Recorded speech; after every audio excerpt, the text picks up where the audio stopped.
ਗਰੀਬ ਨਿਵਾਜ ਸਤਿਗੁਰੂ ਧੰਨ ਧੰਨ ਸਤਿਗੁਰੂ ਸ੍ਰੀ ਗੁਰੂ ਅੰਗਦ ਦੇਵ ਸਾਹਿਬ ਸੱਚੇ ਪਾਤਸ਼ਾਹ ਜੀ ਮਹਾਰਾਜ ਹਜੂਰ ਦਾ ਪਾਵਨ ਅਵਤਾਰ ਮੱਤੇ ਦੀ ਸਰਾਂ ਨਗਰ ਸਰਾਏ ਨਾਗਾ ਵਿਖੇ ਪਿਤਾ ਬਾਬਾ ਫੇਰੂ ਮਲ ਜੀ, ਮਾਤਾ ਸਭਰਾਈ ਜੀ, ਜਿਨ੍ਹਾਂ ਦਾ ਬੜਾ ਦਿਆਲੂ ਸੁਭਾਅ ਹੋਣ ਕਾਰਨ ਮਾਤਾ ਦਇਆ ਕੌਰ ਜੀ ਵੀ ਇਤਿਹਾਸ ਦੇ ਵਿੱਚ ਨਾਮ ਆਉਂਦਾ ਹੈ।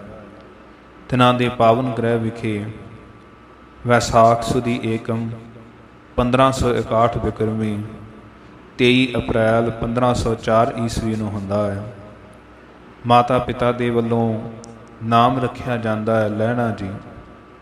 ਸਾਧ ਸੰਗਤ ਜੀ, ਭਾਈ ਲਹਿਣਾ ਜੀ ਦਾ ਬੜੇ ਪ੍ਰੇਮ ਦੇ ਨਾਲ, ਲਾਡ ਦੇ ਨਾਲ ਮਾਤਾ ਪਿਤਾ ਜੀ ਦੇ ਵੱਲੋਂ ਪਾਲਣ ਪੋਸ਼ਣ ਹੁੰਦਾ ਹੈ। ਜਿਸ ਸਮੇਂ ਭਾਈ ਲਹਿਣਾ ਜੀ ਕੁਝ ਵੱਡੇ ਹੁੰਦੇ ਹੈ ਅਤੇ ਭਾਈ ਲਹਿਣਾ ਜੀ ਦਾ ਪਾਵਨ ਆਨੰਦ ਕਾਰਜ ਸ੍ਰੀ ਖਡੂਰ ਸਾਹਿਬ ਜੀਆਂ ਦੇ ਕੋਲ ਨਗਰ ਸੰਗਰ ਦੇ ਰਹਿਣ ਵਾਲੇ ਦੇਵੀ ਚੰਦ ਜੀ, ਤਿਨਾਂ ਦੀ ਸਪੁੱਤਰੀ ਬੀਬੀ ਖੀਵੀ ਜੀ ਦੇ ਨਾਲ ਹੁੰਦਾ ਹੈ। ਸਾਧ ਸੰਗਤ ਜੀ, ਹਜੂਰ ਦੇ ਗ੍ਰਹਿ ਵਿਖੇ ਦੋ ਸਪੁੱਤਰ ਬਾਬਾ ਦਾਸੂ ਜੀ, ਬਾਬਾ ਦਾਤੂ ਜੀ ਜਨਮ ਲੈਂਦੇ ਹੈ। ਇਸੇ ਤਰ੍ਹਾਂ ਦੋ ਸਪੁੱਤਰੀਆਂ ਬੀਬੀ ਅਮਰੋ ਜੀ ਅਤੇ ਬੀਬੀ ਅਨੋਖੀ ਜੀ ਦਾ ਜਨਮ ਹੁੰਦਾ ਹੈ। ਸੋ ਕੁਝ ਸਮਾਂ ਧੰਨ ਸਤਿਗੁਰੂ ਸ੍ਰੀ ਗੁਰੂ ਅੰਗਦ ਦੇਵ ਸਾਹਿਬ ਮਹਾਰਾਜ ਆਪਣੇ ਨਗਰ ਸਰਾਏ ਨਾਗਾ ਵਿਖੇ ਬਤੀਤ ਕਰਦੇ ਹੈ। ਉਪਰੰਤ ਸੱਚੇ ਪਾਤਸ਼ਾਹ ਜੀ ਸ੍ਰੀ ਖਡੂਰ ਸਾਹਿਬ ਜੀਆਂ ਦੀ ਧਰਤੀ ਦੇ ਉੱਤੇ ਆ ਕਰਕੇ ਵਾਸ ਰੱਖਣ ਲੱਗਦੇ ਹੈ। ਇਸ ਖਡੂਰ ਸਾਹਿਬ ਜੀਆਂ ਦੀ ਪਾਵਨ ਧਰਤੀ ਦੇ ਉੱਤੇ ਹੀ ਆਪ ਸਾਧ ਸੰਗਤ ਜੀ ਦੁਕਾਨ ਦਾ ਕੰਮ ਕਰਦੇ ਹੈ। ਆਪਣੇ ਪਿਤਾ ਬਾਬਾ ਫੇਰੂ ਮਲ ਜੀ ਦੇ ਨਾਲ, ਜੋ ਬਾਬਾ ਫੇਰੂ ਮਲ ਜੀ ਦੇਵੀ ਦੇ ਭਗਤ ਸਨ, ਬੜੀ ਧਾਰਮਿਕ ਸ਼ਰਧਾ ਭਾਵਨਾ ਵਾਲੇ ਸਨ, ਉਹਨਾਂ ਦੇ ਨਾਲ ਦੇਵੀ ਦੇ ਦਰਸ਼ਨਾਂ ਨੂੰ ਵੀ ਜਾਂਦੇ ਹੈ। ਜਿਸ ਸਮੇਂ ਸਤਿਗੁਰੂ ਗੁਰੂ ਅੰਗਦ ਦੇਵ ਸਾਹਿਬ ਜੀਆਂ ਦੇ ਪਿਤਾ ਬਾਬਾ ਫੇਰੂ ਮਲ ਜੀ ਸੱਚਖੰਡ ਪਿਆਨਾ ਕਰ ਗਏ, ਉਹਨਾਂ ਦੇ ਸੱਚਖੰਡ ਪਿਆਨਾ ਕਰਨ ਤੋਂ ਬਾਅਦ ਸਮੁੱਚੀ ਜਿਹੜੀ ਜ਼ਿੰਮੇਵਾਰੀ ਸੀ ਬਾਬਾ ਲਹਿਣਾ ਜੀ ਦੇ ਸੀਸ ਦੇ ਉੱਤੇ ਆ ਗਈ ਹੈ। ਹੁਣ ਸਾਧ ਸੰਗਤ ਜੀ, ਬਾਬਾ ਲਹਿਣਾ ਜੀ ਆਪ ਸਾਰੇ ਸੰਗ ਨੂੰ ਨਾਲ ਲੈ ਕਰਕੇ ਹਰੇਕ ਸਾਲ ਜਵਾਲਾ ਜੀ ਵਿਖੇ ਦੇਵੀ ਦੇ ਦਰਸ਼ਨਾਂ ਨੂੰ ਜਾਂਦੇ ਹੈ, ਪਰ ਮਨ ਨੂੰ ਉਹ ਟਿਕਾ ਅਤੇ ਸ਼ਾਂਤੀ ਨਾ ਪ੍ਰਾਪਤ ਹੋਈ। ਇੱਕ ਦਿਨ ਸ੍ਰੀ ਖਡੂਰ ਸਾਹਿਬ ਜੀ ਵਿਖੇ ਸਤਿਗੁਰੂ ਗੁਰੂ ਨਾਨਕ ਦੇਵ ਸਾਹਿਬ ਜੀਆਂ ਦੇ ਪਰਮ ਸਿੱਖ ਭਾਈ ਜੋਧ ਜੀ, ਤਿਨਾਂ ਦੇ ਮੁਖ ਦੇ ਵਿੱਚੋਂ ਸ੍ਰੀ ਆਸਾ ਜੀ ਦੀ ਵਾਰ ਦੀ ਪਾਵਨ ਬਾਣੀ ਦਾ ਜੋ ਸ਼ਲੋਕ ਹੈ, ਜੋ ਪਾਵਨ ਪੌੜੀ ਹੈ, ਜਿਤ ਸੇਵਿਆ ਸੁਖ ਪਾਈਐ, ਸੋ ਸਾਹਿਬ ਸਦਾ ਸੰਭਾਲੀਐ, ਜਿਤ ਕੀਤਾ ਪਾਈਐ ਆਪਣਾ, ਸਾ ਘਾਲ ਬੁਰੀ ਕਿਉ ਘਾਲੀਐ। ਇਹ ਸਾਧ ਸੰਗਤ ਦੀ ਪਾਵਨ ਬਚਨ ਬਾਬਾ ਲਹਿਣਾ ਜੀ ਨੇ ਸੁਣੇ। ਮਨ ਨੂੰ ਬਹੁਤ ਸ਼ਾਂਤੀ ਪ੍ਰਤੀਤ ਹੋਈ, ਬੜੀ ਠੰਡ ਮਿਲੀ। ਭਾਈ ਜੋਧ ਜੀ ਦੇ ਕੋਲ ਜਾ ਕੇ ਬੇਨਤੀ ਕੀਤੀ, ਪੁੱਛਣ ਲੱਗੇ ਇਹ ਪਾਵਨ ਬਾਣੀ ਕਿਹਨਾਂ ਦੀ ਹੈ। ਭਾਈ ਜੋਧ ਜੀ ਨੇ ਦੱਸਿਆ ਕਿ ਇਹ ਧੰਨ ਸਤਿਗੁਰੂ ਗੁਰੂ ਨਾਨਕ ਦੇਵ ਸਾਹਿਬ ਜੀਆਂ ਦੀ ਪਾਵਨ ਪਵਿੱਤਰ ਬਾਣੀ ਹੈ। ਪੁੱਛਣ ਲੱਗੇ ਕਿੱਥੇ ਰਹਿੰਦੇ ਨੇ ਗੁਰੂ ਨਾਨਕ ਸਾਹਿਬ ਜੀ। ਕਹਿੰਦੇ ਸ੍ਰੀ ਕਰਤਾਰਪੁਰ ਸਾਹਿਬ ਦੀ ਪਾਵਨ ਧਰਤੀ ਦੇ ਉੱਤੇ ਸਤਿਗੁਰੂ ਮਹਾਰਾਜ ਜੀਆਂ ਦਾ ਵਾਸਾ ਹੈ। ਮਨ ਦੇ ਵਿੱਚ ਉਸ ਸਮੇਂ ਤੋਂ ਹੀ ਇਹ ਸਿੱਖ ਪੈਦਾ ਹੋ ਗਈ, ਇਹ ਉਮੰਗ ਪੈਦਾ ਹੋ ਗਈ ਕਿ ਧੰਨ ਗੁਰੂ ਨਾਨਕ ਦੇਵ ਸਾਹਿਬ ਜੀਆਂ ਦੇ ਦਰਸ਼ਨ ਕਰਨੇ ਨੇ। ਇਸ ਵਾਰ ਜਦੋਂ ਦੇਵੀ ਦੇ ਦਰਸ਼ਨਾਂ ਨੂੰ ਜਵਾਲਾ ਜੀ ਨੂੰ ਚੱਲੇ ਹੈ ਅਤੇ ਸ੍ਰੀ ਕਰਤਾਰਪੁਰ ਸਾਹਿਬ ਜੀਆਂ ਦੇ ਨਜ਼ਦੀਕ ਆ ਕਰਕੇ ਬਾਬਾ ਲਹਿਣਾ ਜੀ ਨੇ ਆਪਦੇ ਨਾਲ ਦੇ ਸਾਥੀਆਂ ਨੂੰ ਉੱਥੇ ਰੋਕ ਦਿੱਤਾ। ਕਹਿਣ ਲੱਗੇ ਤੁਸੀਂ ਇੱਥੇ ਰੁਕੋ, ਮੈਂ ਧੰਨ ਗੁਰੂ ਨਾਨਕ ਦੇਵ ਸਾਹਿਬ ਜੀਆਂ ਦੇ ਦਰਸ਼ਨ ਕਰਕੇ ਆਉਂਦਾ ਹਾਂ। ਆਪ ਸਤਿਗੁਰੂ ਗੁਰੂ ਨਾਨਕ ਦੇਵ ਸਾਹਿਬ ਜੀਆਂ ਦੇ ਦਰਸ਼ਨਾਂ ਨੂੰ ਘੋੜੀ ਦੇ ਉੱਤੇ ਚੱਲ ਪਏ। ਇੱਧਰ ਅੰਤਰਜਾਮੀ ਸਤਿਗੁਰੂ ਧੰਨ ਗੁਰੂ ਨਾਨਕ ਦੇਵ ਸਾਹਿਬ ਮਹਾਰਾਜ ਵੀ ਸਾਧ ਸੰਗਤ ਜੀ ਆਪਦੇ ਆਸਣ ਨੂੰ ਛੱਡ ਕੇ ਬਾਹਰ ਨੂੰ ਆ ਗਏ। ਰਾਸਤੇ ਦੇ ਵਿੱਚ ਜਿਸ ਸਮੇਂ ਬਾਬਾ ਲਹਿਣਾ ਜੀ ਨੂੰ ਇੱਕ ਮਹਾਂਪੁਰਖ ਦਿਖਾਈ ਦਿੱਤੇ ਅਤੇ ਉਹਨਾਂ ਨੂੰ ਪੁੱਛਣ ਲੱਗੇ, ਕਹਿਣ ਲੱਗੇ ਜੀ ਇੱਥੇ ਧੰਨ ਗੁਰੂ ਨਾਨਕ ਦੇਵ ਸਾਹਿਬ ਜੀਆਂ ਦਾ ਪਾਵਨ ਸਥਾਨ ਕਿੱਥੇ ਹੈ। ਤੇ ਸਤਿਗੁਰੂ ਗੁਰੂ ਨਾਨਕ ਦੇਵ ਸਾਹਿਬ ਜੀ ਕਹਿਣ ਲੱਗੇ ਕਿ ਮੈਂ ਵੀ ਉੱਥੇ ਹੀ ਜਾਣਾ ਹੈ, ਤੁਸੀਂ ਮੇਰੇ ਨਾਲ ਆ ਜਾਓ। ਤੋ ਸਾਧ ਸੰਗਤ ਜੀ ਬਾਬਾ ਲਹਿਣਾ ਦੀ ਘੋੜੀ ਦੇ ਉੱਤੇ ਨੇ। ਧੰਨ ਸਤਿਗੁਰੂ ਗੁਰੂ ਨਾਨਕ ਦੇਵ ਸਾਹਿਬ ਘੋੜੀ ਦੀਆਂ ਲਗਾਮਾਂ ਫੜ ਕੇ ਪਾਵਨ ਪਵਿੱਤਰ ਜਿੱਥੇ ਧਰਮਸ਼ਾਲਾ ਹੈ ਉਸ ਸਥਾਨ ਦੇ ਉੱਤੇ ਪਹੁੰਚ ਗਏ। ਹਜ਼ੂਰ ਨੇ ਬਚਨ ਕੀਤਾ ਕਿ ਪੁਰਖਾ, ਇਸ ਘੋੜੀ ਨੂੰ ਬੰਨ੍ਹ ਕਰਕੇ ਇਸ ਸਥਾਨ ਦੇ ਅੰਦਰ ਜਾਓ ਤੇ ਗੁਰੂ ਨਾਨਕ ਸਾਹਿਬ ਜੀਆਂ ਦੇ ਦਰਸ਼ਨ ਕਰੋ। ਜਿੰਨੇ ਨੂੰ ਭਾਈ ਲਹਿਣਾ ਦੀ ਘੋੜੀ ਬੰਨ੍ਹਦੇ ਹੈ, ਆਪ ਮੇਰੇ ਸਤਿਗੁਰੂ ਗੁਰੂ ਨਾਨਕ ਦੇਵ ਸਾਹਿਬ ਮਹਾਰਾਜ ਆ ਕਰਕੇ ਪਾਵਨ ਪਵਿੱਤਰ ਪਲੰਘੇ ਦੇ ਉੱਤੇ ਸੁਭਾਇਮਾਨ ਹੁੰਦੇ ਨੇ। ਜਿਸ ਸਮੇਂ ਭਾਈ ਲਹਿਣਾ ਜੀ ਆਉਂਦੇ ਹੈ, ਹਜ਼ੂਰ ਦੇ ਚਰਨਾਂ ਦੇ ਉੱਤੇ ਨਮਸਕਾਰ ਕਰਕੇ ਜਦੋਂ ਸਾਧ ਸੰਗਤ ਜੀ ਸੀਸ ਉਤਾਂਹ ਨੂੰ ਚੱਕਦੇ ਹੈ, ਦਰਸ਼ਨ ਕਰਦੇ ਨੇ ਕਿ ਇਹ ਤੇ ਧੰਨ ਗੁਰੂ ਨਾਨਕ ਦੇਵ ਸਾਹਿਬ ਮਹਾਰਾਜ ਉਹ ਹੀ ਨੇ ਜਿਹੜੇ ਆਪ ਅੱਗੇ ਜਾ ਕਰਕੇ ਮੇਰੀ ਘੋੜੀ ਨੂੰ ਲੈ ਕਰਕੇ ਆਏ ਹੈ। ਮਨ ਦੇ ਵਿੱਚ ਬੜਾ ਪਛਤਾਵਾ ਕਰਦੇ ਹੈ ਕਿ ਪਹਿਲਾ ਮਿਲਾਪ ਹੀ ਐਸਾ ਹੋਇਆ, ਚਾਹੀਦਾ ਤੇ ਇਹ ਸੀ ਕਿ ਮੈਂ ਇਹਨਾਂ ਦੀ ਸੇਵਾ 'ਚ ਹਾਜ਼ਰ ਹੁੰਦਾ, ਇਹ ਘੋੜੀ ਦੇ ਉੱਤੇ ਬਿਰਾਜਦੇ, ਮੈਂ ਅੱਗੇ ਅੱਗੇ ਸਤਿਗੁਰੂ ਮਹਾਰਾਜ ਸਾਹਿਬ ਜੀਆਂ ਨੂੰ ਲੈ ਕਰਕੇ ਆਉਂਦਾ। ਸਾਧ ਸੰਗਤ ਦੀ ਬੜਾ ਮਨ ਦੇ ਵਿੱਚ ਪਛਤਾਵਾ ਕਰਦੇ ਹੈ। ਅੰਤਰਜਾਮੀ ਸਤਿਗੁਰੂ ਗੁਰੂ ਨਾਨਕ ਦੇਵ ਸਾਹਿਬ ਮਹਾਰਾਜ ਉਸ ਸਮੇਂ ਕਹਿਣ ਲੱਗੇ, ਪੁਰਖਾ ਤੇਰਾ ਨਾਮ ਕੀ ਹੈ? ਤੇ ਅੱਗੋਂ ਸਤਿਗੁਰੂ ਗੁਰੂ ਅੰਗਦ ਦੇਵ ਸਾਹਿਬ ਜੀ ਕਹਿੰਦੇ, ਮਹਾਰਾਜ ਮੇਰਾ ਨਾਮ ਲਹਿਣਾ ਹੈ। ਤੇ ਹਜ਼ੂਰ ਕਹਿਣ ਲੱਗੇ, ਜੇ ਤੂੰ ਲਹਿਣਾ ਹੈ ਨਾ ਤੇ ਅਸੀਂ ਭਾਈ ਤੇਰਾ ਦੇਣਾ ਹੈ। ਤੇ ਜਿਹੜੇ ਲੈਣ ਵਾਲੇ ਹੁੰਦੇ ਨੇ, ਕੁਝ ਲੈਣ ਵਾਸਤੇ ਆਉਂਦੇ ਹੈ, ਉਹ ਹਮੇਸ਼ਾ ਘੋੜੀਆਂ ਉੱਤੇ ਆਇਆ ਕਰਦੇ ਹੈ। ਇਸ ਲਈ ਮਨ ਦੇ ਵਿੱਚ ਇਹ ਵਿਚਾਰ ਨਾ ਰੱਖੋ। ਸਾਧ ਸੰਗਤ ਜੀ ਧੰਨ ਸਤਿਗੁਰੂ ਗੁਰੂ ਨਾਨਕ ਦੇਵ ਸਾਹਿਬ ਜੀਆਂ ਦੇ ਦਰਸ਼ਨ ਕੀਤੇ ਹੈ ਤੇ ਭਾਈ ਲਹਿਣਾ ਜੀ ਗੁਰੂ ਨਾਨਕ ਸਾਹਿਬ ਜੀਆਂ ਦੇ ਹੋ ਗਏ। ਸੰਗ ਨੂੰ ਜਾ ਕੇ ਕਹਿ ਦਿੱਤਾ ਕਿ ਜੇ ਕਿਸੇ ਨੇ ਜਾਣਾ ਹੈ ਉਹ ਜਵਾਲਾ ਜੀ ਜਾ ਸਕਦਾ। ਤੇ ਧੰਨ ਸਤਿਗੁਰੂ ਗੁਰੂ ਅੰਗਦ ਦੇਵ ਸਾਹਿਬ ਜੀ ਕਹਿਣ ਲੱਗੇ, ਜਿਨ੍ਹਾਂ ਦੀ ਮੈਨੂੰ ਖੋਜ ਸੀ, ਮੈਨੂੰ ਤੇ ਹੁਣ ਉਹਨਾਂ ਦੀ ਪ੍ਰਾਪਤੀ ਹੋ ਗਈ ਹੈ। ਧੰਨ ਗੁਰੂ ਨਾਨਕ ਦੇਵ ਸਾਹਿਬ ਜੀਆਂ ਦੇ ਚਰਨਾਂ ਵਿੱਚ ਕੁਝ ਸਮਾਂ ਬਤੀਤ ਕੀਤਾ। ਵਾਪਸ ਸ੍ਰੀ ਖਡੂਰ ਸਾਹਿਬ ਆ ਕਰਕੇ ਸਮੁੱਚੀ ਜਿਹੜੀ ਸਾਧ ਸੰਗਤ ਦੀ ਜ਼ਿੰਮੇਵਾਰੀ ਸੀ ਆਪਦੇ ਪੁੱਤਰਾਂ ਨੂੰ ਸੌਂਪ ਕੇ ਅੱਜ ਧੰਨ ਗੁਰੂ ਅੰਗਦ ਦੇਵ ਸਾਹਿਬ ਜੀ ਬਾਬਾ ਲਹਿਣਾ ਜੀ ਸ੍ਰੀ ਕਰਤਾਰਪੁਰ ਸਾਹਿਬ ਨੂੰ ਚੱਲੇ ਹੈ। ਤੁਰਨ ਲੱਗਿਆਂ ਬੜੇ ਸੁੰਦਰ ਬਸਤਰ ਪਹਿਨੇ ਹੈ। ਸ੍ਰੀ ਕਰਤਾਰਪੁਰ ਸਾਹਿਬ ਵਿਖੇ ਜਦੋਂ ਪਹੁੰਚੇ ਨੇ, ਮਾਤਾ ਜੀ ਨੂੰ ਜਾ ਕੇ ਪੁੱਛਿਆ ਕਿ ਹਜ਼ੂਰ ਸਤਿਗੁਰੂ ਗੁਰੂ ਨਾਨਕ ਦੇਵ ਸਾਹਿਬ ਜੀ ਕਿੱਥੇ ਹਨ? ਮਾਤਾ ਜੀ ਨੇ ਦੱਸਿਆ ਕਿ ਆਪ ਤੇ ਸਤਿਗੁਰੂ ਜੀ ਝੋਨੇ ਦੀ ਫਸਲ ਦੇ ਵਿੱਚੋਂ ਨਦੀਨ ਪੁੱਟ ਰਹੇ ਹੈ।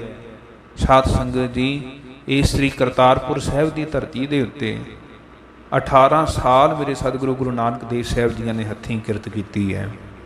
ਇਹੀ ਦਿਨ ਸਨ ਜਿਵੇਂ ਅੱਜ ਕੱਲ੍ਹ ਦੇ ਦਿਨਾਂ ਦੇ ਵਿੱਚ ਝੋਨਾ ਲੱਗਾ ਹੋਇਆ ਹੈ, ਜ਼ਿਮੀਂਦਾਰ ਜੋ ਝੋਨੇ ਦੇ ਵਿੱਚ ਨਦੀਨ ਉਗਾਉਂਦਾ ਹੈ ਉਹ ਪੁੱਟਦੇ ਨੇ। ਧੰਨ ਗੁਰੂ ਨਾਨਕ ਦੇਵ ਸਾਹਿਬ ਆਪ ਹੱਥੀਂ ਸਾਧ ਸੰਗਤ ਜੀ ਝੋਨੇ ਦੇ ਵਿੱਚੋਂ ਨਦੀਨ ਪੁੱਟ ਰਹੇ ਹੈ। ਬਾਬਾ ਲਹਿਣਾ ਜੀ ਕੋਲ ਗਏ, ਸਤਿਗੁਰੂ ਗੁਰੂ ਨਾਨਕ ਦੇਵ ਸਾਹਿਬ ਜੀ ਕਹਿ ਕੇ ਵੇਖ ਕੇ ਕਹਿਣ ਲੱਗੇ ਕਿ ਇੱਦਾਂ ਕਰੋ, ਇਹ ਜਿਹੜਾ ਨਦੀਨ ਪੁੱਟ ਕੇ ਰੱਖਿਆ ਹੋਇਆ ਹੈ ਇਹ ਪੰਡ ਚੁੱਕ ਕਰਕੇ ਤੁਸੀਂ ਧਰਮਸ਼ਾਲਾ ਦੇ ਵਿੱਚ ਲੈ ਜਾਓ। ਬਾਬਾ ਲਹਿਣਾ ਜੀ ਨੇ ਕੋਈ ਪਰਵਾਹ ਨਹੀਂ ਕੀਤੀ। ਉਹ ਸਾਧ ਸੰਗਤ ਜੀ ਗਾਰੇ ਦੇ ਨਾਲ ਭਰੀ ਹੋਈ, ਉਹ ਘਾਹ ਦੇ ਨਾਲ ਭਰੀ ਹੋਈ ਜਿਹੜੀ ਪੰਡ ਹੈ ਬਾਬਾ ਲਹਿਣਾ ਜੀ ਨੇ ਸੀਸ ਦੇ ਉੱਤੇ ਚੁੱਕੀ ਹੈ। ਗਾਰਾ ਨੁੱਚੜ ਕਰਕੇ ਕੱਪੜਿਆਂ ਦੇ ਉੱਤੇ ਪੈ ਰਿਹਾ ਹੈ। ਪਰ ਮੇਰੇ ਸਤਿਗੁਰੂ ਗੁਰੂ ਅੰਗਦ ਦੇਵ ਸਾਹਿਬ ਮਹਾਰਾਜ ਆਪਦੇ ਗੁਰੂ ਨਾਨਕ ਦੇਵ ਸਾਹਿਬ ਜੀਆਂ ਦੇ ਹੁਕਮ ਦੇ ਵਿੱਚ ਪ੍ਰੇਮ ਦੇ ਨਾਲ ਸਾਧ ਸੰਗਤ ਦੀ ਸੇਵਾ ਕਰ ਰਹੇ ਹੈ। ਜਦੋਂ ਪਹੁੰਚੇ ਨੇ ਤੇ ਮਾਤਾ ਸੁਲੱਖਣੀ ਜੀ ਨੇ ਇਹ ਸਾਧ ਸੰਗਤ ਜੀ ਗੁਰੂ ਨਾਨਕ ਦੇਵ ਸਾਹਿਬ ਜੀਆਂ ਦੇ ਤਾਈਂ ਬਚਨ ਕੀਤਾ। ਕਹਿਣ ਲੱਗੇ, ਵੇਖੋ ਕਿੱਡੇ ਸੋਹਣੇ ਕੱਪੜੇ ਇਹਨਾਂ ਨੇ ਪਾਏ ਸਨ, ਤੁਸੀਂ ਕਿਸੇ ਹੋਰ ਨੂੰ ਇਹ ਪੰਡ ਚੁਕਾ ਦਿੰਦੇ। ਤੇ ਗੁਰੂ ਨਾਨਕ ਦੇਵ ਸਾਹਿਬ ਮਹਾਰਾਜ ਕਹਿਣ ਲੱਗੇ, ਇਹ ਪੰਡ ਚੱਕਣ ਦੇ ਸਮਰੱਥ ਤੇ ਇਹ ਹੀ ਨੇ, ਹੋਰ ਕੋਈ ਇਸ ਪੰਡ ਨੂੰ ਨਹੀਂ ਸੀ ਚੱਕ ਸਕਦਾ। ਫਿਰ ਕਹਿਣ ਲੱਗੇ, ਵੇਖੋ ਇਹਨਾਂ ਦੇ ਬਸਤਰ ਗਾਰੀ ਦੇ ਨਾਲ ਲਿਬੜ ਗਏ, ਗਾਰੀ ਦੇ ਛਿੱਟੇ ਪਏ ਹੈ। ਤੇ ਮੇਰੇ ਸਤਿਗੁਰੂ ਗੁਰੂ ਨਾਨਕ ਦੇਵ ਸਾਹਿਬ ਕਹਿੰਦੇ, ਗਾਰੇ ਦੇ ਛਿੱਟੇ ਨਹੀਂ, ਇਹ ਤੇ ਕੇਸਰ ਦੇ ਛਿੱਟੇ ਹਨ। ਸਾਧ ਸੰਗਤ ਜੀ ਸਤਿਗੁਰੂ ਗੁਰੂ ਨਾਨਕ ਦੇਵ ਸਾਹਿਬ ਜੀ ਮਹਾਰਾਜ ਜੀਆਂ ਦੀ ਸੇਵਾ ਦੇ ਵਿੱਚ ਬਾਬਾ ਲਹਿਣਾ ਜੀ ਲੱਗੇ ਹੈ। ਇਹ ਸਭ ਤੋਂ ਉੱਤਮ ਸੇਵਾ ਉਹ ਹੈ ਜਿਹੜਾ ਆਗਿਆ ਦਾ ਪਾਲਣ ਕਰਨਾ ਹੈ। ਸਾਧ ਸੰਗਤ ਜੀ, ਜੋ ਆਗਿਆ ਦੇ ਵਿੱਚ ਸਦਾ ਚੱਲਣਾ ਹੈ, ਸਤਿਗੁਰੂ ਜੀ ਦੇ ਹੁਕਮ ਨੂੰ ਸਤ ਕਰਕੇ ਮੰਨਣਾ ਹੈ, ਇਹ ਸਭ ਤੋਂ ਕਠਿਨ ਸੇਵਾ ਹੈ। ਗੁਰਬਾਣੀ ਦਾ ਪਾਵਨ ਬਚਨ ਹੈ, ਗੁਰ ਪੀਰਾਂ ਕੀ ਚਾਕਰੀ ਮਹਾ ਕਰੜੀ ਸੁਖ ਸਾਰ। ਬਾਬਾ ਲਹਿਣਾ ਜੀ ਸੇਵਾ ਦੇ ਵਿੱਚ ਲੱਗੇ ਹੈ। ਜਿਵੇਂ ਹਜੂਰ ਸਤਿਗੁਰੂ ਗੁਰੂ ਨਾਨਕ ਦੇਵ ਸਾਹਿਬ ਦੀ ਹੁਕਮ ਕਰਦੇ ਹੈ, ਸਤ ਕਰਕੇ ਸਾਧ ਸੰਗਤ ਦੀ ਹੁਕਮ ਨੂੰ ਪੂਰਾ ਕਰਦੇ ਹੈ। ਹੁਣ ਧੰਨ ਗੁਰੂ ਅੰਗਦ ਦੇਵ ਸਾਹਿਬ ਮਹਾਰਾਜ ਬਾਬਾ ਲਹਿਣਾ ਜੀ ਦੀਆਂ ਪਰਖਾਂ ਸ਼ੁਰੂ ਹੋਈਆਂ। ਇੱਕ ਦਿਨ ਹਜੂਰ ਰਾਵੀ ਤੋਂ ਇਸ਼ਨਾਨ ਕਰਕੇ ਵਾਪਸ ਆ ਰਹੇ ਨੇ। ਰਸਤੇ ਦੇ ਵਿੱਚ ਇੱਕ ਗੰਦਾ ਨਾਲਾ ਸੀ। ਹਜੂਰ ਨੇ ਉਹਦੇ ਵਿੱਚ ਸਾਧ ਸੰਗਤ ਜੀ ਕਟੋਰਾ ਮਹਾਰਾਜ ਧੰਨ ਗੁਰੂ ਨਾਨਕ ਦੇਵ ਸਾਹਿਬ ਜੀਆਂ ਨੇ ਸੁੱਟ ਦਿੱਤਾ। ਪਹਿਲਾਂ ਪੁੱਤਰਾਂ ਨੂੰ ਕਿਹਾ ਕਿ ਜਾਓ ਇਹਦੇ ਵਿੱਚੋਂ ਕਟੋਰਾ ਕੱਢ ਕੇ ਲਿਆਓ। ਕਹਿਣ ਲੱਗੇ ਮਹਾਰਾਜ, ਦਿਨ ਚੜ੍ਹਦੇ ਆਪਾਂ ਨਵਾਂ ਲੈ ਲਵਾਂਗੇ, ਇਹ ਕਟੋਰਾ ਹੁਣ ਕੀ ਕਰਨਾ ਹੈ। ਹੋਰ ਸਿੱਖਾਂ ਨੂੰ ਬਚਨ ਕੀਤਾ, ਪਰ ਕਿਸੇ ਨੇ ਸਾਧ ਸੰਗਤ ਦੀ ਬਚਨ ਮੰਨਿਆ ਨਾ। ਤੇ ਧੰਨ ਗੁਰੂ ਨਾਨਕ ਦੇਵ ਸਾਹਿਬ ਮਹਾਰਾਜ ਜੀ ਨੇ ਬਾਬਾ ਲਹਿਣਾ ਜੀ ਨੂੰ ਹੁਕਮ ਕੀਤਾ, ਪੁਰਖਾ ਇਸ ਨਾਲੇ ਦੇ ਵਿੱਚੋਂ ਇੱਕ ਕਟੋਰਾ ਕੱਢ ਕੇ ਲਿਆਓ।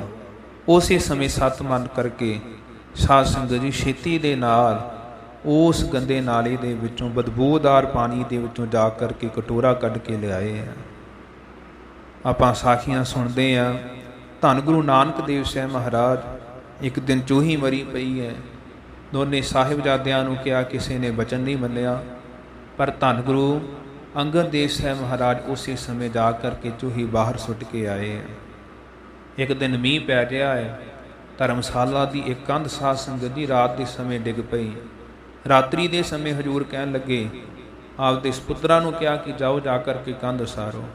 ਕਹਿਣ ਲੱਗੇ, ਪਿਤਾ ਜੀ ਰਾਤ ਦਾ ਸਮਾਂ ਹੈ, ਮੀਂਹ ਪੈ ਰਿਹਾ ਹੈ, ਇਸ ਸਮੇਂ ਕਿਵੇਂ ਕੰਧ ਉਸਰ ਸਕਦੀ ਹੈ। ਤੇ ਧੰਨ ਗੁਰੂ ਨਾਨਕ ਦੇਵ ਸਾਹਿਬ ਜੀਆਂ ਨੇ ਬਾਬਾ ਲਹਿਣਾ ਜੀਆਂ ਨੂੰ ਕਿਹਾ। ਉਸੇ ਸਮੇਂ ਸਾਧ ਸੰਗਤ ਜੀ ਸਤ ਕਰਕੇ ਹੁਕਮ ਨੂੰ ਮੰਨਿਆ ਹੈ। ਇਸੇ ਪ੍ਰਕਾਰ ਇੱਕ ਦਿਨ ਅੱਧੀ ਰਾਤ ਦੇ ਸਮੇਂ ਅੱਤ ਦੀ ਠੰਡ ਦੇ ਵਿੱਚ ਹੁਕਮ ਕੀਤਾ ਕਿ ਜਾਓ ਜਾ ਕਰਕੇ ਸਾਡੇ ਬਸਤਰ ਧੋ ਕਰਕੇ ਲਿਆਓ। ਬਾਬਾ ਲਹਿਣਾ ਜੀ ਰਾਵੀ ਦੇ ਦਰਿਆ ਦੇ ਉੱਤੇ ਗਏ ਹੈ। ਸਾਧ ਸੰਗਤ ਜੀ ਅੱਤ ਦੀ ਠੰਡ ਦੇ ਵਿੱਚ ਬਸਤਰ ਧੋ ਕਰਕੇ ਲਿਆਏ ਹੈ। ਇਸ ਪ੍ਰਕਾਰ ਇੱਕ ਦਿਨ ਬਚਨ ਕੀਤਾ, ਕਹਿਣ ਲੱਗੇ ਕਿ ਕਿੰਨੀ ਕੁ ਰਾਤ ਰਹਿ ਗਈ ਹੈ, ਕਿੰਨੀ ਕੁ ਬਤੀਤ ਹੋ ਗਈ ਹੈ। ਤੇ ਬਾਬਾ ਲਹਿਣਾ ਜੀ ਹੱਥ ਜੋੜ ਕੇ ਬੇਨਤੀ ਕਰਨ ਲੱਗੇ, ਮਹਾਰਾਜ ਜਿੰਨਾ ਆਪ ਜੀਆਂ ਦਾ ਹੁਕਮ ਹੈ ਉਨੀ ਕੁ ਰਾਤ ਬਤੀਤ ਹੋ ਗਈ ਹੈ। ਜਿਵੇਂ ਆਪ ਜੀ ਦਾ ਹੁਕਮ ਹੈ ਮਹਾਰਾਜ, ਉਹਨਾਂ ਕੁ ਸਮਾਂ ਅਜੇ ਰਾਤ ਦਾ ਰਹਿ ਗਿਆ ਹੈ। ਸਾਧ ਸੰਗਤ ਜੀ ਸਤਿਗੁਰੂ ਗੁਰੂ ਨਾਨਕ ਦੇਵ ਸਾਹਿਬ ਜੀਆਂ ਦੇ ਹੁਕਮ ਦੇ ਵਿੱਚ ਚੱਲੇ ਹੈ। ਮੁਰਦਾ ਹੋਏ ਮੁਰੀਦ ਨਾ ਗੱਲੀ ਹੋਵਣਾ। ਸੋ ਇਸ ਪ੍ਰਕਾਰ ਅੱਜ ਧੰਨ ਗੁਰੂ ਨਾਨਕ ਦੇਵ ਸਾਹਿਬ ਮਹਾਰਾਜ ਸ੍ਰੀ ਕਰਤਾਰਪੁਰ ਸਾਹਿਬ ਦੀ ਪਾਵਨ ਧਰਤੀ ਦੇ ਉੱਤੇ ਸਾਧ ਸੰਗਤ ਜੀ ਪਰਖ ਕਰਨ ਦੇ ਹਿਤ ਮਹਾਰਾਜ ਸਾਹਿਬ ਜੀਆਂ ਨੇ ਧਾਨਕ ਰੂਪ ਨੂੰ ਧਾਰਨ ਕੀਤਾ ਹੈ। ਹੱਥ ਦੇ ਵਿੱਚ ਇੱਕ ਕੁਤਕਾ ਲੈ ਲਿਆ। ਆਪ ਮਹਾਰਾਜ ਸਾਹਿਬ ਜੀਆਂ ਦੇ ਨਾਲ 2-3 ਕੁੱਤੇ ਲੈ ਲਏ ਹੈ। ਸਾਧ ਸੰਗਤ ਜੀ ਬੜਾ ਸੰਸਿਆਂ ਵਰਗਾ ਜਿਹੜਾ ਭੇਸ ਹੈ ਧਾਰਨ ਕਰਕੇ ਸੱਚੇ ਪਾਤਸ਼ਾਹ ਜੀ ਜੰਗਲ ਦੇ ਵੱਲ ਨੂੰ ਚੱਲ ਪਏ ਹੈ। ਕੁਝ ਸਿੱਖ ਸੰਗਤਾਂ ਤੇ ਰੂਪ ਨੂੰ ਵੇਖ ਕਰਕੇ ਭੈ ਭੀਤ ਹੋ ਗਈਆਂ। ਕੁਝ ਜਿਹੜੇ ਮਗਰ ਚੱਲੇ ਹੈ, ਮਹਾਰਾਜ ਸਾਹਿਬ ਜੀਆਂ ਨੇ ਪਹਿਲਾਂ ਸਾਧ ਸੰਗਤ ਜੀ ਚਾਂਦੀ ਦਾ ਭੁਲਾਵਾ ਦੇ ਕਰਕੇ ਸਾਧ ਸੰਗਤ ਜੀ ਚਾਂਦੀ ਵਰਤਾ ਕਰਕੇ, ਕੁਝ ਜਿਹੜੇ ਲੁਭਾਏਮਨ ਸਨ ਚਾਂਦੀ ਉੱਤੇ ਲੁਭਾਏਮਨ ਹੋਏ ਉਹ ਚਲੇ ਗਏ। ਫਿਰ ਸਾਧ ਸੰਗਤ ਜੀ ਸੋਨਾ, ਕੁਝ ਸੋਨੇ ਦੇ ਪਿੱਛੇ ਲੱਗ ਕਰਕੇ ਚਲੇ ਗਏ। ਫਿਰ ਵੀ ਜਿਹੜੇ ਸਿੱਖ ਮਗਰ ਰਹਿ ਗਏ, ਹਜ਼ੂਰ ਨੇ ਫਿਰ ਸਾਧ ਸੰਗਤ ਜੀ ਕੁੱਤਕੇ ਮਾਰੇ, ਡੰਡਿਆਂ ਦੇ ਨਾਲ ਮਾਰਨਾ ਸ਼ੁਰੂ ਕਰ ਦਿੱਤਾ। ਉਹ ਵੀ ਸਿੱਖ ਪਿੱਛੇ ਰਹਿ ਗਏ। ਜਿਸ ਸਮੇਂ ਕੇਵਲ ਸਤਿਗੁਰੂ ਗੁਰੂ ਅੰਗਦ ਦੇਵ ਸਾਹਿਬ ਬਾਬਾ ਲਹਿਣਾ ਜੀ ਕੋਲ ਰਹਿ ਗਏ ਨਾ, ਤੇ ਮੇਰੇ ਸਤਿਗੁਰੂ ਗੁਰੂ ਨਾਨਕ ਦੇਵ ਸਾਹਿਬ ਜੀਆਂ ਨੇ ਬਚਨ ਕੀਤਾ, ਕਹਿਣ ਲੱਗੇ ਤੁਸੀਂ ਕਿਉਂ ਨਹੀਂ ਗਏ। ਤੇ ਧੰਨ ਗੁਰੂ ਨਾਨਕ ਦੇਵ ਸਾਹਿਬ ਜੀ ਸਤਿਗੁਰੂ ਜੀ ਦੇ ਸਨਮੁਖ ਬਾਬਾ ਲਹਿਣਾ ਜੀ ਨੇ ਹੱਥ ਜੋੜ ਲਏ। ਤੇ ਹੱਥ ਜੋੜ ਕਰਕੇ ਸਾਧ ਸੰਗਤ ਜੀ ਕਹਿਣ ਲੱਗੇ, ਸੱਚੇ ਪਾਤਸ਼ਾਹ ਜਿਹੜੇ ਇਹ ਲੋਕ ਗਏ ਨੇ, ਇਹਨਾਂ ਨੂੰ ਕਿਸੇ ਨਾ ਕਿਸੇ ਥਾਂ ਦਾ ਆਸਰਾ ਹੈ। ਕੋਈ ਆਪਦੇ ਘਰ ਚਲਾ ਗਿਆ ਹੈ, ਕਿਸੇ ਨੇ ਸਤਿਗੁਰੂ ਮਹਾਰਾਜ ਕਿਸੇ ਰੁੱਖ ਦਾ ਆਸਰਾ ਲੈ ਲਿਆ, ਕਿਸੇ ਨੇ ਇੱਕ ਦੂਜੇ ਦਾ ਆਸਰਾ ਲੈ ਲਿਆ ਹੈ। ਸੱਚੇ ਪਾਤਸ਼ਾਹ ਮੇਰਾ ਤੇ ਕੋਈ ਆਸਰਾ ਹੀ ਨਹੀਂ, ਮੇਰੇ ਤੇ ਆਸਰੇ ਹੀ ਆਪ ਜੀ ਹੋ। ਮਹਾਰਾਜ ਮੈਂ ਕਿੱਥੇ ਜਾਂਦਾ, ਮੇਰੀ ਕੋਈ ਥਾਂ ਹੀ ਨਹੀਂ ਆਪ ਜੀ ਤੋਂ ਬਿਨਾਂ। ਸਾਧ ਸੰਗਤ ਜੀ ਉਸ ਸਮੇਂ ਬਚਨ ਕੀਤੇ, ਕਿਸ ਹੀ ਕੋਈ ਕੋਏ ਮੰਝ ਨਿਮਾਣੀ ਇੱਕ ਤੂੰ। ਸਾਧ ਸੰਗਤ ਜੀ ਕਹਿਣ ਲੱਗੇ, ਮਹਾਰਾਜ ਕਿਸੇ ਨੂੰ ਕਿਸੇ ਦਾ ਆਸਰਾ ਹੈ, ਪਰ ਸਾਨੂੰ ਤੇ ਆਪ ਜੀਆਂ ਦਾ ਹੀ ਆਸਰਾ ਹੈ। ਧੰਨ ਸਤਿਗੁਰੂ ਗੁਰੂ ਨਾਨਕ ਦੇਵ ਸਾਹਿਬ ਮਹਾਰਾਜ ਹਜ਼ੂਰ ਕਹਿਣ ਲੱਗੇ, ਫਿਰ ਇੱਦਾਂ ਕਰੋ, ਇਹ ਜਿਹੜਾ ਸਾਹਮਣੇ ਮੁਰਦਾ ਪਿਆ ਹੈ ਨਾ, ਇਹਨੂੰ ਖਾ ਜਾਓ। ਇੱਕ ਮੁਰਦਾ ਪਿਆ ਹੈ, ਉਹਦੇ ਉੱਤੇ ਸਾਧ ਸੰਗਤ ਜੀ ਵਸਤਰ ਓੜਿਆ ਹੋਇਆ, ਤੇ ਮੇਰੇ ਸਤਿਗੁਰੂ ਗੁਰੂ ਅੰਗਦ ਦੇਵ ਸਾਹਿਬ ਹੱਥ ਜੋੜ ਕੇ ਪੁੱਛਣ ਲੱਗੇ, ਦਾਤਾ ਜੀ ਹੁਕਮ ਕਰੋ ਕਿਹੜੇ ਪਾਸਿਓਂ ਖਾਵਾਂ। ਤੇ ਧੰਨ ਗੁਰੂ ਨਾਨਕ ਦੇਵ ਸਾਹਿਬ ਜੀ ਕਹਿਣ ਲੱਗੇ, ਪੈਰਾਂ ਵਾਲੇ ਪਾਸਿਓਂ ਖਾਣਾ ਆਰੰਭ ਕਰੋ। ਜਦੋਂ ਸਾਧ ਸੰਗਤ ਜੀ ਸਿਦਕ ਧਾਰ ਕੇ ਬਚਨ ਨੂੰ ਮੰਨਿਆ ਹੈ, ਉਹ ਕੱਪੜਾ ਉਤਾਰ ਚੁੱਕਿਆ ਤੇ ਥੱਲੇ ਕੜਾ ਪ੍ਰਸ਼ਾਦ ਦੀ ਦੇ ਗਿਆ। ਜਦੋਂ ਸਾਰੀਆਂ ਪ੍ਰੀਖਿਆਵਾਂ ਦੇ ਵਿੱਚੋਂ ਧੰਨ ਗੁਰੂ ਅੰਗਦ ਦੇਵ ਸਾਹਿਬ ਬਾਬਾ ਲਹਿਣਾ ਜੀ ਪੂਰੇ ਉਤਰੇ ਨੇ। ਅੱਜ ਮੇਰੇ ਸਤਿਗੁਰੂ ਗੁਰੂ ਨਾਨਕ ਦੇਵ ਸਾਹਿਬ ਜੀਆਂ ਨੇ ਸਾਧ ਸੰਗਤ ਜੀ ਬਾਬਾ ਲਹਿਣਾ ਜੀ ਨੂੰ ਆਪਦੇ ਸੀਨੇ ਦੇ ਨਾਲ ਲਾ ਲਿਆ ਹੈ। ਬਚਨ ਕੀਤੇ, ਕਹਿਣ ਲੱਗੇ, ਹੁਣ ਤੁਸੀਂ ਲਹਿਣਾ ਨਹੀਂ, ਹੁਣ ਤੁਸੀਂ ਸਾਡਾ ਅੰਗ ਹੀ ਬਣ ਗਏ ਹੋ। ਸਾਧ ਸੰਗਤ ਜੀ ਉਸ ਸਮੇਂ ਨਾਮ ਪਿਆ ਸ੍ਰੀ ਅੰਗਦ ਜੀ। ਮੇਰੇ ਸਤਿਗੁਰੂ ਗੁਰੂ ਨਾਨਕ ਦੇਵ ਸਾਹਿਬ ਮਹਾਰਾਜ ਧੰਨ ਸਤਿਗੁਰੂ ਸ੍ਰੀ ਗੁਰੂ ਅੰਗਦ ਦੇਵ ਸਾਹਿਬ ਜੀਆਂ ਨੂੰ ਸਾਧ ਸੰਗਤ ਜੀ ਅੱਜ ਵਾਲੇ ਦਿਨ ਸ੍ਰੀ ਕਰਤਾਰਪੁਰ ਸਾਹਿਬ ਜੀਆਂ ਦੀ ਪਾਵਨ ਪਵਿੱਤਰ ਧਰਤੀ ਦੇ ਉੱਤੇ ਧੰਨ ਸਤਿਗੁਰੂ ਸ੍ਰੀ ਗੁਰੂ ਨਾਨਕ ਦੇਵ ਸਾਹਿਬ ਜੀਆਂ ਨੇ ਸ੍ਰੀ ਗੁਰੂ ਅੰਗਦ ਦੇਵ ਸਾਹਿਬ ਜੀਆਂ ਨੂੰ ਸੁਭਾਈਮਾਨ ਕੀਤਾ ਹੈ। ਤੋ ਅੱਜ ਵਾਲੇ ਦਿਨ 1596 ਬਿਕਰਮੀ 1539 ਈਸਵੀ ਨੂੰ ਸਤਿਗੁਰੂ ਗੁਰੂ ਅੰਗਦ ਦੇਵ ਸਾਹਿਬ ਮਹਾਰਾਜ ਗੁਰਤਾ ਗੱਦੀ ਦੇ ਤਖਤ ਦੇ ਉੱਤੇ ਸੁਭਾਈਮਾਨ ਹੋਏ। ਆਪ ਮੇਰੇ ਸਤਿਗੁਰੂ ਗੁਰੂ ਨਾਨਕ ਦੇਵ ਸਾਹਿਬ ਜੀਆਂ ਨੇ ਸ੍ਰੀ ਗੁਰੂ ਅੰਗਦ ਦੇਵ ਸਾਹਿਬ ਜੀਆਂ ਦੇ ਚਰਨਾਂ ਦੇ ਉੱਤੇ ਮੱਥਾ ਟੇਕਿਆ, 3 ਪ੍ਰਕਰਮਾਂ ਕੀਤੀਆਂ।